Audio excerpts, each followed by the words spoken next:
Ke.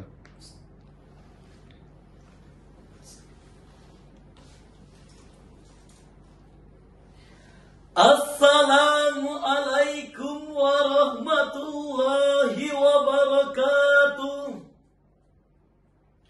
Alhamdulillahilladzi amarna bis-sidqi wal amanah wa nahaa 'anil kadhibi wal khiyanah.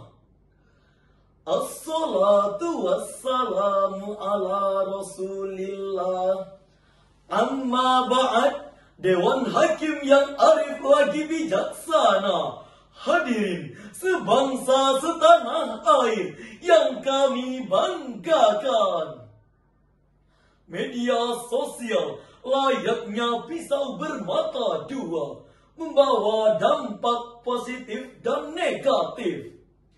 Media sosial sebagai sarana berkomunikasi, membantu membangun relasi untuk saling terkoneksi, bahkan membuka pintu rezeki untuk menghasilkan pundi-pundi. Namun hadirin, tidak bisa kita pungkiri, media sosial juga dapat membahayakan pribadi, instansi, dan institusi.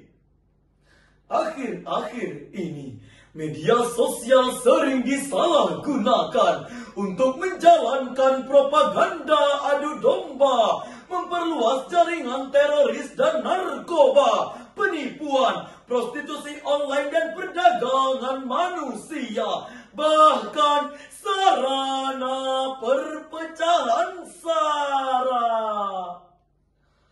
Betapa banyak pengguna media sosial yang sudah tak beretika, bebas berbicara, berargumen sesukanya, menyumpah, mengutuk, menghina, bahkan melecehkan orang lain tanpa memikirkan perasaan, aturan, batasan, serta tuntunan ajaran Islam. Pantas kalau Albert Einstein juga pernah berkata, "It has become apparently obvious that our technology has exceeded our humanity." Sudah semakin jelas terlihat bahwa teknologi kita telah melampaui batas kemanusiaan. Untuk itu, etika berkomunikasi di media sosial adalah judul Syarhil Quran yang akan kami sampaikan. Sebagai rujukan, Al-Quran Surah Al-Ahzab ayat 70-71. A'udzu billahi minasy syaithanir rajim.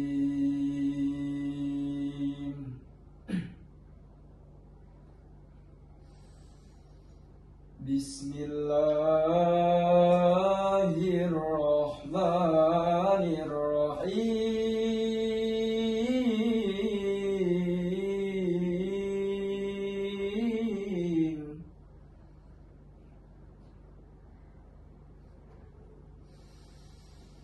Ya ayyuhalladzina amanu taqullaha wa qulu qawlan sadida.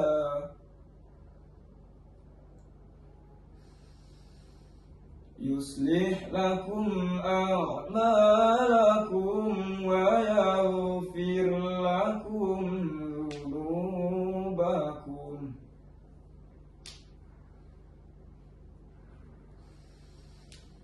Wa man yuti'illaha wa rasulahu faqad faza fawzan 'azima. Aku berlindung kepada Allah dari godaan setan yang terkutuk, dengan menyebut nama Allah yang Maha Pengasih, Maha Penyayang. Wahai orang orang yang beriman, bertakwalah kamu kepada Allah dan ucapkanlah perkataan yang benar. Niscaya Allah akan memperbaiki amal-amalmu dan mengampuni dosa-dosamu. Barang siapa mentaati Allah dan Rasul-Nya, maka sungguh ia menang dengan kemenangan yang agung. Hadirin, dalam ayat tersebut Allah menyandingkan perintah wattaqullah dan qulu qawlan sadida. Ini bermakna bahwa orang yang bertakwa harus menjaga lidahnya dengan ucapan yang benar. Syekh Al-Qurtubi dalam tafsir Al-Jami' li Ahkamil Quran juz 14 halaman 253 menjelaskan, wa qulu qawlan sadidan ay qasdan wa haqqan. Ucapkanlah perkataan dengan sengaja dan benar. Wa qawlu shidadu ya'inul khairat. Ucapan yang benar adalah yang mengandung kebaikan. Ini jugalah yang ditegaskan oleh Syekh Fakhruddin Ar-Razi dalam tafsir Mafatihul Ghaib juz 25 halaman 186. Ammal af'alu fal khair wa ammal aqwalu fal haq. Perbuatan harus baik dan ucapan harus benar. Lalu bagaimana ucapan yang benar itu, hadirin? Syekh Al-Qurtubi dalam tafsir Al-Quranul Azim juz 6 halaman 487 menyatakan, qawlan sadidan ay mustaqiman la wijaja fihi walan hiraf. Yaitu perkataan yang lurus, tidak mengandung kepalsuan dan penyimpangan. Ucapan dan tindakan harus sejalan, tidak berbohong dan tidak manipulasi. Hadirin, media sosial juga mulai berubah fungsi, bukan hanya sebagai alat komunikasi, tetapi juga menjadi tempat meluapkan emosi. Cyberbullying, cyberhate, and cyberhack. Hoax tampil layaknya fakta, dikemas sedemikian rupa agar pembaca percaya dan terpedaya, lalu disebarkan ke jagat maya, sehingga menebarlah kebohongan, muncullah ketakutan, bahkan hancurlah kehormatan si korban. Pantaslah kalau Profesor Dr. Komarudin Hidayat, mantan Rektor UIN Jakarta, sebagai Duta Anti-Hoax Indonesia menyatakan, berita hoax sangatlah mengerikan. Ia membuat kegelisahan, menebar rasa benci dan ketakutan, bahkan bisa membunuh karakter karena berisi manipulasi dan kecurangan. Hadirin, bukankah hoax hanya akan membawa petaka berujung penjara? Bukankah hoax hanya akan merusak hubungan antar umat beragama? Dan bukankah hoax hanya akan merusak persatuan dan kesatuan kita? Tentu kita tidak ingin hal ini menimpa tanah air kita tercinta. Betul, hadirin. Oleh karena itu, hadirin, mari berhati-hati menggunakan media sosial. Baca dan fahami Undang-Undang ITE nomor 19 tahun 2019. Jangan menyebar berita yang belum jelas sumbernya, karena akan menjadi bencana. Jangan menyinggung isu SARA agar amarah tak membara. Jangan menyebar link pornografi dan porno aksi, karena itu racun generasi. Mulai saat ini, tahan jempolmu. Think before you click. Saring sebelum sharing. Jadilah penyampai kebenaran. Qulu qawlan sadida. Setuju. Lalu hadirin, bagaimana tuntunan Al-Quran? agar kita terhindar dari berita hoax? Sebagai jawabannya, mari kita simak firman Allah dalam Al-Quran surah Al-Hujurat ayat 6. Ya ayyuhalladzina amanu in ja'akum fasikum binaba'in fatabayyanu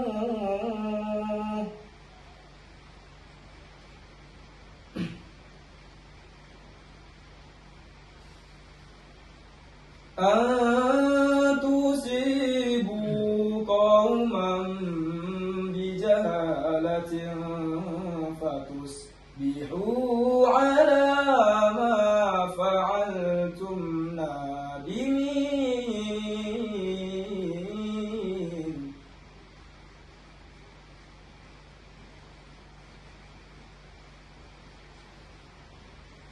Fatusbihu ala ma fa'altum nadimin.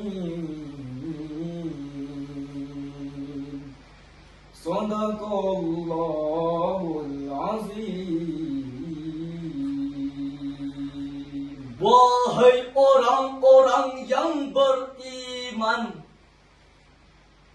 jika datang kepadamu orang fasik membawa suatu berita, maka telitilah kebenarannya, agar kamu tidak mencelakakan suatu kaum karena kebodohanmu, yang akhirnya kamu menyesali perbuatanmu itu. Maha benar Allah dengan segala firman-Nya. Hadirin sebangsa setanah air yang kami banggakan, jangan sampai kita menyakiti hati orang lain karena kesalahan menerima berita. Jangan sampai kita merugikan orang lain karena kecerobohan kita.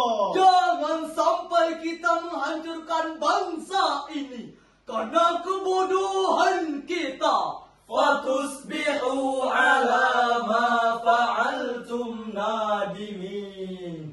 Sesungguhnya kita hanya akan menyesal. Sebagai kesimpulan, pertama, etika berkomunikasi di media sosial telah diatur dalam Undang-Undang ITE. Namun belum sepenuhnya rakyat Indonesia memahami dan menjalankannya. Kedua, tugas kita semua, seluruh rakyat Indonesia, mari saling menjaga, saling mengingatkan sesama. Tunjukkan etika jika eksis di media. Setuju? Ketiga, waspadalah terhadap berita hoax apapun tampilannya. Jangan mau dipecah belah, karena kita cinta Indonesia, kita cinta Pancasila. Inilah yang diingatkan oleh Irjen Pol Dr. Andes Paulus Waterpauw dalam lagunya yang berjudul Saya Indonesia, Saya Anti Hoax. Bawa sana berita hoaxmu, ujaran kebencianmu. Kami cinta Indonesia, kami cinta Pancasila, kami cinta kedamaian, kami tak dapat dipecah belah, kami tak dapat dipecah belah. Demikianlah syarahan yang dapat kami sampaikan. Syukran ala ihtimamikum. Thank you for your attention. Arigatou gozaimasu. Ilal liqa. Wassalamualaikum warahmatullahi wabarakatuh.